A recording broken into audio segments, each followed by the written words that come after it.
हम 10वीं क्लास का हिंदी एक का जो पेपर है उसको सॉल्व करने वाले हैं। इस वीडियो में हम इसके मल्टीपल चॉइस क्वेश्चंस देखेंगे।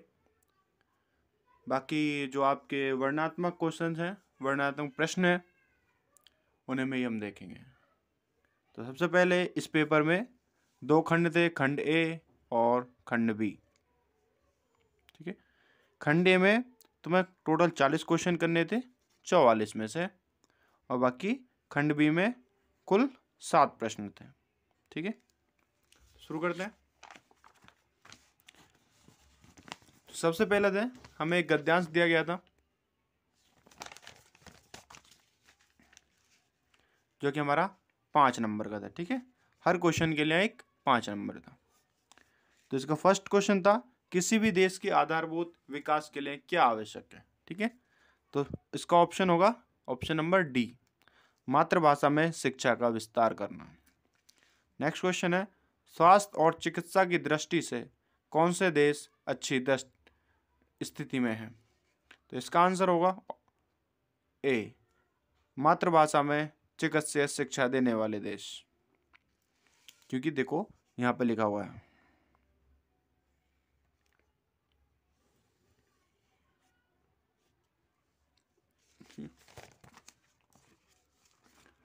फिर थर्ड आता है हमारे साथ, भारत में क्षेत्रीय भाषाओं के अपेक्षाकृत कम विकसित होने का क्या कारण है। हिंदी भाषा का वर्चस्व, ये तो गलत है। ठीक है, अंग्रेजी भाषा का वर्चस्व, ये बात सही है, लेकिन उससे ज़्यादा जरूरी क्या है, उपयुक्त प्रयासों का अभाव। ठीक है, कि उन्हें पूरी तरीके से उनको इम्पोर्टेंस नहीं दी गई है। ठीक है, इस वजह से। नंबर 4, मातृभाषा में शिक्षा प्राप्त करना आसान होता है। इस कथन के पक्ष में निम्नलिखित में से कौन सा या कौन से तर्क सही है। पहला है, मातृभाषा में प्राप्त ज्ञान को समझना सरल है। दूसरा है, मातृभाषा में प्राप्त ज्ञान को समझना जटिल है। ये तो गलत हो गया दूसरा नंबर। मातृभाषा अन्य भाषाओं से सरल स्वरूपी होती है, सही बात है। मातृभाषा और दूसरी भाषाओं में कोई अंतर नहीं होता, ये भी गलत बात है। तो इसका ऑप्शन क्या हो जाएगा, 3 सही। ठीक है, आता है फिफ्थ। इसमें से आपको 5 ही करने थे, हर एक क्वेश्चन 5 नंबर का था। ठीक है, कथन और कारण को पढ़कर उपयुक्त विकल्प चुनकर लिखिए। भारत में शिक्षा के माध्यम से बदलाव वर्तमान की आवश्यकता है। यह कथन है। कारण दिया है, शिक्षा के माध्यम के प्रति दृष्टिकोण समाज में क्रांतिकारी परिवर्तन ला सकता है। यहाँ पर जो हमारा कथन है वो बिल्कुल सही है, लेकिन जो कारण है वो उसकी पूरी तरीके से व्याख्या नहीं करता है। तो ये था पूरा आपका 5 नंबर का। ठीक है, जो भी आप इसमें सही सही अगर जैसे जैसे मैंने बताया है, अगर आप वही आंसर लगा के आए हैं तो आपके यहाँ पे 5 नंबर पूरे हो जाते हैं। फिर नेक्स्ट आता है हमारे पास एक काव्यांश। ठीक है, एक काव्यांश दिया गया था, ये भी आपका 5 नंबर का था।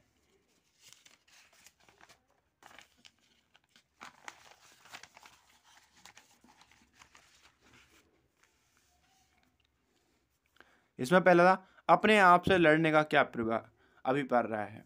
ठीक है, तो इसका आंसर है पहला वाला। सेकंड का, जो नत हुआ वह मृत हुआ क्यों कहा गया है। स्वाभिमान रहित जीवन मृतक के समान है, इसका ये सही आंसर होगा। ठीक है, काव्यांश का क्या संदेश है। किसी भी कठिन परिस्थिति में उसे हार न मानने का। फोर्थ, कांटे और कलियां किसके प्रतीक है। कांटे दुख के प्रतीक होते हैं और कलियां सुख के प्रतीक होते हैं। तो इसका आंसर हो जाएगा ऑप्शन नंबर बी। कहता है, कथन और कारण पर विचार करते हुए सही विकल्प चुनकर लिखिए। कथन, मानव मात्र का जीवन संघर्षपूर्ण है। कारण, मानव मात्र को अपने जीवन की सम विषम हर तरीके की परिस्थितियों का डटकर सामना करना चाहिए। आपका यहाँ पे कथन भी सही है और कारण भी सही है। फिर आता है नंबर 3, रचना के आधार पर वाक्य भेद पर आधारित 5 बहुविकल्पीय प्रश्नों में से किन्हीं 4 प्रश्नों के सही उत्तर वाले विकल्प चुनकर लिखिए। यानी कि 5 दिए गए हैं, उनमें से आपको सिर्फ 4 करने थे। पहला है, जब बाबूजी रामायण का पाठ करते तब हम उनके बगल में बैठे रहते। इस वाक्य का संयुक्त वाक्य क्या होगा? संयुक्त वाक्य बनाने के लिए क्या करते हैं? बीच में और लगा देते हैं, सबसे आसान है। तो बाबूजी रामायण का पाठ करते और हम उनकी बगल में बैठे रहते, बिल्कुल सही है। फिर आता है सेकंड, माँ थाली में दही भात शांति और बनावटी नाम से कौर बनाकर खिलाती जाती। इसे सरल वाक्य में बदला जाए तो वाक्य क्या होगा? इसका सही आंसर होगा ऑप्शन सी, माँ थाली में दही भात सान कर बनावटी नाम से कौर बनाकर खिलाती जाती है। फिर आता है तीन,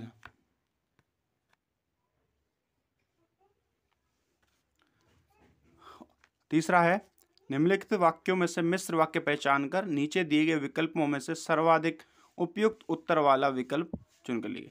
हमें इसमें से मिश्र वाक्य पहचानना है और इसमें से फिर हम बताना कौन सा सही है।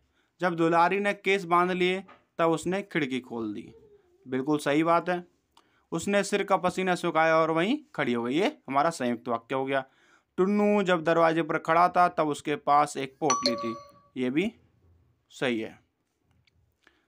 उसकी गृहस्थी बड़ी कठिनाई से चल रही थी फिर भी उसे चिंता नहीं थी, ये देखो यहाँ पे ये फिर आ गया, तो ये भी हो गया संयुक्त वाक्य। तो इसका आंसर होगा पहला और तीसरा। फोर्थ क्वेश्चन, निम्नलिखित वाक्यों में से सरल वाक्य का उदाहरण कौन सा है? तो इसका आंसर है ऑप्शन बी, वहां जल संचय का उचित प्रबंध है। वी, स्तंभ 1 और स्तंभ 2 को हमें इनको मिलाना है। मूर्ति के आसपास का तालाब सुखाकर साफ किया गया, ये हमारा है सरल वाक्य। उसकी रवाब निकाली गई और ताजा पानी और आया, तो कौन सा हो गया? संयुक्त हो गया। जब बात हुक्कामों तक पहुंची तब बड़ी खलबली मची, ये हो गया पहला। तो हम देखेंगे पहले का तीसरा, दूसरे का दूसरा और तीसरे का फर्स्ट, तो इसका हो जाएगा। फिर आता है हमारे पास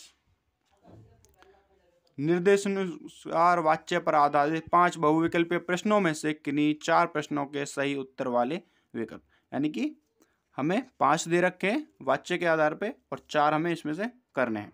अगर आप, मैंने अभी जो पिछले ये वाक्य वाले बताए थे, अगर इसमें से आप कोई 5 करके आए हो तो आपके वो ठीक है, आप अगर आप कोई 4 सही करके आए हो तो आपके वो 4 नंबर पक्के हो गए यहाँ से, ठीक है। पहला है, लेखक ने अपने तर्कों से उनकी दलीलों का खंडन किया, ये हमारा है कर्मवाच्य। दूसरा, संगतकार द्वारा मुख्य गायक का उत्साह बढ़ाया गया, प्रस्तुत वाक्य का वाच्य पहचानिए।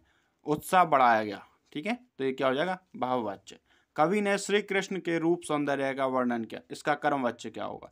कवि द्वारा श्री कृष्ण के रूप सौंदर्य का वर्णन किया गया है, ये सही हो जाएगा। निम्नलिखित वाक्यों में से भाववाच्य का उदाहरण कौन सा है? विधानाचार्य द्वारा निर्देश जारी किया गया, नहीं। उसकी दादी से खड़ा नहीं रहा जाता, सही बात है। सज्जन अपने से बड़ों की सेवा करते हैं, ये भी नहीं होगा। खिलाड़ी से अब दौड़ा नहीं जाता, ये भी सही बात है, यानी कि दूसरा और चौथा। फिर आता है हमारे पास स्तंभ 1 और स्तंभ 2 को सम्मिलित करना है। घायल पक्षी से उड़ा नहीं जा सका, ये हमारे पास भाववाच्य हो गया। कवि बादल में क्रांति का स्वर सुनता है, ये हो गया कर्मवाच्य।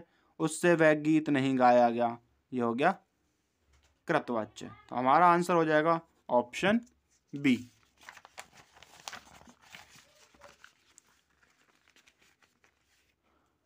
पांच, पद परिचय पर आधारित, ठीक है, 4 क्वेश्चन करने थे 5 में से। पहला देखते हैं, शीला जी ने साहित्य का दायरा ही बढ़ा दिया। शीला जी, शीला जी एक व्यक्तिवाचक संज्ञा है, एक वचन है, स्त्रीलिंग है और कर्ताकारक है, पहला ही ऑप्शन सही है। लेखक ने उस घटना को पूरी ईमानदारी से लिखा, यहाँ पे जो लेख उसके बारे में बताना है। सबसे पहले तो उस सर्वनाम विशेषण है, ये भी ठीक है, एक वचन है, पुल्लिंग है, सही है, विशेष से घटना है, सही है। निम्नलिखित में से किस वाक्य में स्थानवाचक क्रिया विशेषण का प्रयोग नहीं हुआ है? स्थानवाचक, तो इसका ऑप्शन है सही आंसर सी। फिर आता है फोर्थ,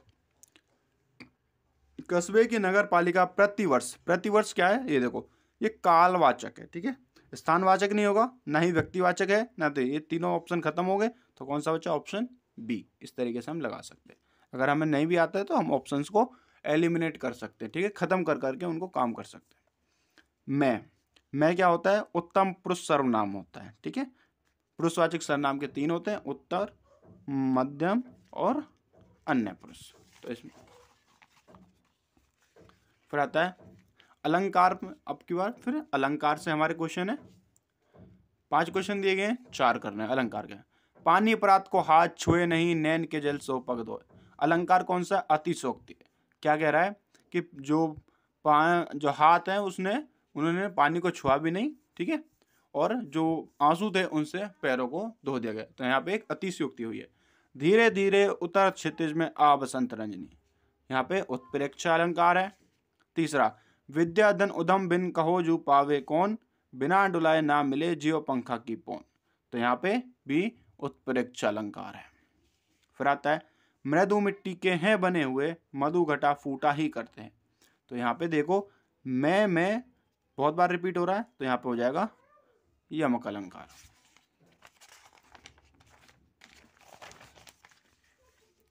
निम्नलिखित काव्य पंक्तियों में से कौन सी पंक्ति अतिशयोक्ति अलंकार का उदाहरण है। अतिशयोक्ति हो रहा है, देखो वह दौड़ रहा अरि मस्तक पर, वह आसमान का घोड़ा था। यहाँ पे देखो कोई भी आसमान का घोड़ा नहीं हो सकता है, ठीक है, तो यहाँ पे क्या अतिशयोक्ति हुई है, तो ये हो गया सी। इसको पढ़ना है, ठीक है, इसको पढ़ने के बाद हमें 5 क्वेश्चन दिए थे, ठीक है, 5 में 5 करने थे हमें, ठीक है। तो पहला देखते हैं, पहला है नाथ संबोधन भजन। पहले का है हमारे पास विनम्रता आंसर। दूसरा, परशुराम ने शिव धनुष तोड़ने वाले को क्या चेतावनी, शस्त्र बाहु के समान उसे अपना शत्रु समझने की, ठीक है, तो इसका आंसर हो गया पहला। तीसरा है नेते मारे जही सब राजा।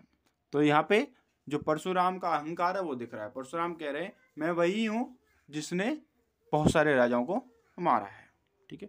ठीक है, सेवक किसे कहा गया, विनम्रतापूर्ण व्यवहार करने वाले को, सही बात है। परशुराम की धनुष पर ममता होने का क्या कारण था, ऑप्शन बी, उनके आराध्य शिव का धनुष होना। पाठ्य पुस्तक में निर्धारित कविताओं के आधार पर निम्नलिखित 2 प्रश्नों के सर्वाधिक उपयुक्त उत्तर वाले वाक्य चुनकर लिखिए, ठीक है। तो पहला है संगीतकार मुख्य गायक का साथ क्यों देता है, तो इसका सही आंसर होगा ऑप्शन बी, प्रदर्शन के दौरान उसका उत्साह बढ़ाने के लिए। दूसरा, यह दंतुरित मुस्कान कविता ने बच्चे द्वारा पिता की एकटक देखे जाने का क्या कारण था, तो इसका सही आंसर है सी, वह उन्हें पहचानने की कोशिश कर रहा था। फिर आता है क्वेश्चन नंबर 9 जो कि है 5 नंबर का, ठीक है। यहाँ पे क्या था, एक तुम्हें पठित गद्यांश दे रखा था और उससे आपको एक क्वेश्चन पूछे गए थे, बंद करो अब इसे, इस मन्नू का घर से निकलना। गद्यांश में यह निर्देश किसे दिया गया है, ये बोल रहे हैं मन्नू के पिताजी बोल रहे हैं और मन्नू के लिए बोल रहे हैं, और ये जिससे बोला जा रहा है वो है उनकी माँ को। दूसरा, पिताजी के भभकने का क्या कारण था, पिताजी के मित्र द्वारा मन्नू की शिकायत, ऑप्शन सी। उपयुक्त गद्यांश की भाषा है ओजपूर्ण, मुहावरेदार नहीं है, संस्कृत निष्ठ नहीं है, सूक्ति प्रधान नहीं है। हड़ताल का आह्वान क्यों किया जा रहा था, आजाद हिंद फौज के खिलाफ मुकदमे के विरोध में हड़ताल की जा रही थी। पूरा छात्र वर्ग चौपड़ पर क्यों आकर एकत्रित हुआ, तो इसका सही आंसर है ए, आयोजित हड़ताल के समर्थन के लिए। गद्य पाठों के आधार पर, फिर आता है क्वेश्चन नंबर 10, गद्य पाठों के आधार पर निम्नलिखित 2 बहुविकल्पी प्रश्नों के सर्वाधिक उपयुक्त विकल्प चुनकर लिखिए।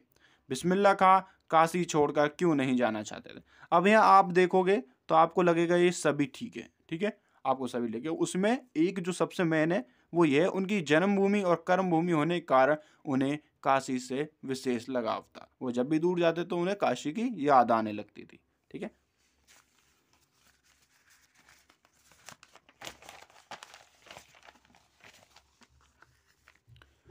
फिर दूसरा है लखनवी अंदाज पाठ के आधार पर लिखिए कि लेखक को नवाब साहब नई कहानी के लेखक कब लगे, जब उन्हें खीरा खाने की तैयारी करते हुए देखा, ठीक है।